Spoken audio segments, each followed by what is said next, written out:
Hey guys, and welcome back to How Logical.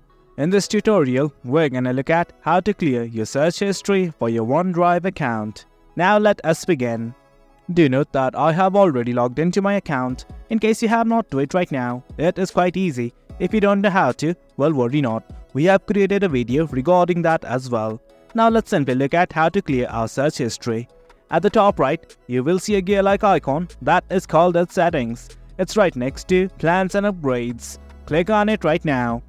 Once you click on it, lots of things will open up. But right now, what we guys need to do is just go to Options. It's the first option available.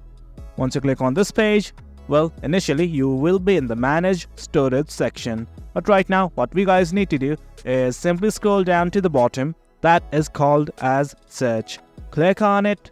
Then once you're in the search history settings, as you can see, there are two options. So previous searches as suggested search items. You can simply turn it on, but in our case, we want to clear the history. So let's click on Clear History right now.